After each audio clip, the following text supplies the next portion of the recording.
Shut up and sit down.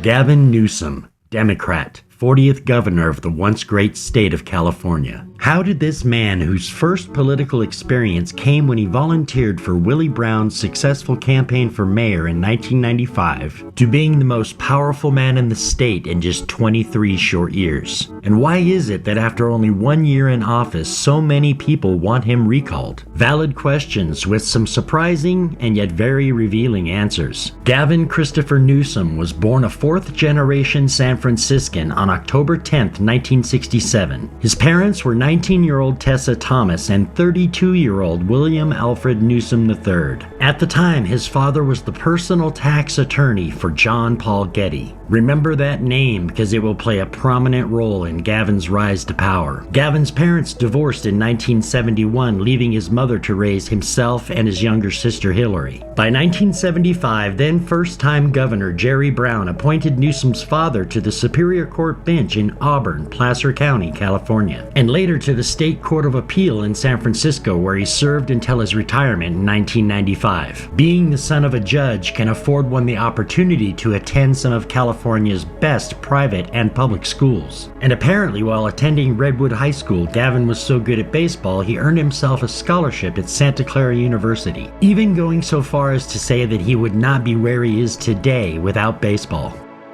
Damn you, baseball. After graduating Santa Clara in 1989 with a BS in political science, on May 14, 1991, Newsom and his investors created a company called Plumjack Associates LP. And then the following year, the group started the Plumjack Winery with the financial help of his family friend Gordon Getty. I told you I'd get back to that name. The Newsom and Getty family relationships run so deep that even the name of the company, Plumjack, is an homage to an opera written by Gordon Getty. A very wise man once said, "Knowledge will give you power, but character, respect." Let's see if we can get a little glimpse inside Gavin Newsom's character, shall we? I can see from good old Gavin's Twitter profile that he's a husband and a father. Well, let's just see what kind of a husband Gavin really is. According to a Los Angeles Times article posted February 7th, 2018, Gavin Newsom and this woman, Ruby Rippy Gibney, had an affair in 2007 while he was mayor of San Francisco. Mr. Newsom wasn't the only one married at the time. Gibney was as well, and her husband was this man, Alex Tork, Gavin's friend and campaign manager. I mean, hey, I guess anybody could trip and fall and have his dick go in his friend's wife, right? Now maybe I'm just going a little bit hard on good old Gavin, and maybe Jeffrey Epstein did not kill himself. One of the things I've learned in this life is that you can almost always judge a person's character by the people they associate with. And according to this September 7th, 2018 Los Angeles Times article, Gavin Newsom wasn't born rich, but he was born connected. And those alliances have paid handsome dividends throughout his career. The article is actually titled "How 8 Elite San Francisco Families Funded Gavin Newsom's Political Ascent." A coterie of San Francisco's wealthiest families has backed him at every step of his political rise. San Francisco society's first families, whose names grace museum galleries, charity ball invitations, and hospital wards, settled on Newsom as their favorite candidate 2 decades ago, said Willie Brown, former State Assembly Speaker and Mayor of San Francisco. He came from their world, and that's why they embraced him without hesitancy, over and above everybody else. They didn't need to interview him, they knew what he stood for, said Willie Brown, Gavin Newsom's mentor. And yes, that would be the same Willie Brown who back in 1994, at the age of 60, was mentoring then 30-year-old Kamala Harris, and single-handedly launching her political career. These people are corrupt, egotistical, and they are having a good time on the taxpayer's dime. There are, quite frankly, too many reasons to discuss in one video why we should want to recall Gavin Newsom. But if you head on over to change.org, Joshua Lindsay sums up his reasons pretty well in the petition that he started. He states,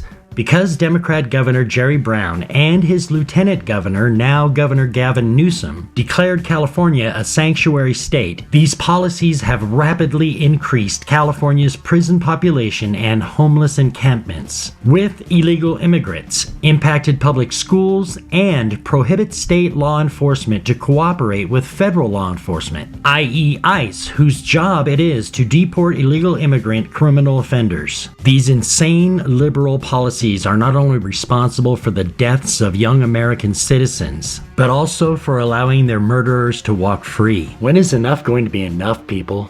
My own personal reason for wanting this asshat recalled is this. In November of 2016, California voters passed Proposition 66. The intention was to speed up the process of capital trials and executions. And in that very same election, Californians voted no on Proposition 62, which would have repealed the death penalty altogether. Attempts to pass a similar measure in 2012 also failed. So what does good old Gavin, who happens to be Lieutenant Governor of California at the time, do? Well, he ignores the will of the people and signs a moratorium on the death penalty, of course. I mean, listen, when the richest, most elite families in the state of California, who are responsible for getting you where you are today, and have even bigger plans for you in the very near future, well, you do exactly what they tell you to do. The question now becomes, what are we going to do about him? Some of you may be like me and in the past 6 months have signed at least one. I personally have signed 2 petitions to recall Gavin Newsom. Unfortunately, as of today, March 15th, neither one of the petitions have received enough signatures to qualify for the ballot. And as far as I can understand it, the deadline to sign both of these petitions has passed already. If anyone is aware of a petition that is still out there collecting signatures, please let me know in the comments section below. We can do this, people, just like we defeated Prop 13, even though Gavin Newsom was pushing that one hard. I tend to agree with Michael Hestrin of the San Diego Union Tribune when he said, "Our democracy was founded on the core belief that the government's power to act is derived solely from the people. In practice, this means following the rule of law, and that no individual, elected or not, should substitute his own personal beliefs for that of the express will of the people. So if you're as tired of Mr. Tax and Spend as I am, if you believe that open borders is a bad idea, and if you find yourself not particularly in the mood to pay for someone else's free healthcare with your tax dollars, then join with me and let's recall Gavin Newsom. And if you enjoyed this video, please subscribe to this channel and hit the bell icon so that you get notified when the next part of this series is released. But the best thing that you can do is simply share this video. The more people that see this, the more people that can get on board. We can make California great again, because together we are unstoppable. Peace, everyone.